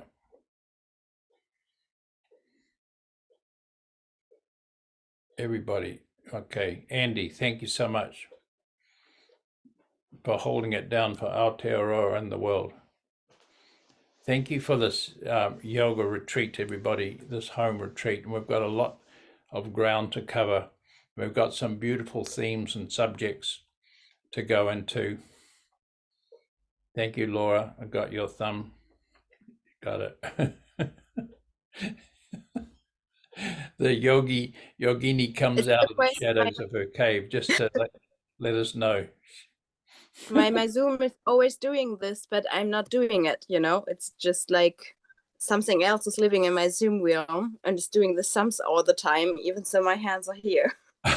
So I don't know why. You got an intelligent computer that follows the movement, the subtle movement of your nervous system. It's wonderful, Laura. Thank you for Mark. being in your yoga cave with us. I know you're there. Your presence is felt day by day, hour by hour. Yeah. Thank you for your heart, everybody. And we've got beautiful subjects to cover. And please, let's try to make it a retreat this weekend. You know, let your life be a retreat. Let your body be at ease in its natural state. Move and breathe and rest. And enjoy our conversations. You could even listen to this. You could listen to this recording again if you wanted to. You know, just have a lovely weekend doing whatever you want to do, whatever that might be. Drink some beer, go for walks, go for a swim, be in the light, or please, your reflection. Look at the sun or feel the sun and go, is there one thing or two things? Yeah. What's happening here? Me and the sun. Is that one thing? Yeah. All right. We'll see you all later. Thank you very much. Our next will be in Europe. Will be your morning. In New Zealand, it'll be our evening. We'll see you then. Thank you. In Boston, Paul, I don't know what it'll be, but if you can be, please be here. Get up at 3 a.m. in the morning and whatever. Be the yogini of God that you are at 3 a.m. or whatever. Yeah. Thank you for your heart, Rose. I'll see you all soon.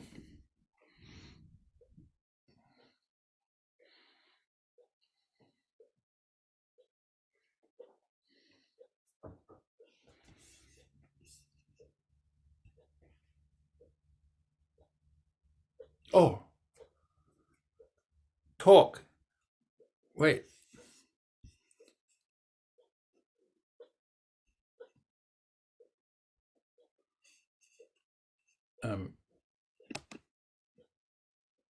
No, that's not right. I'm trying to work out how to turn the recording off. Wait. I need glasses. Maybe on your right, down. You Are you in a maybe you phone will- or in a computer? No, I'm on a computer. Okay, You so scroll the pointer down and you will have Yeah, a bar with I'm seeing icons. Starting from the left to the right, you're going to see after a star a little circle. yeah, got it. Okay, that should be recording. Then you should be doing the stop recording. when you press that button, we are going to hear recording stops. I feel so. It's just not there. Let me check. Maybe. The first icon you will see is to mute. Oh wait, it's gone to the Second top. one. No, wait on. It's gone up to the top. It's- Why did it do that? Okay,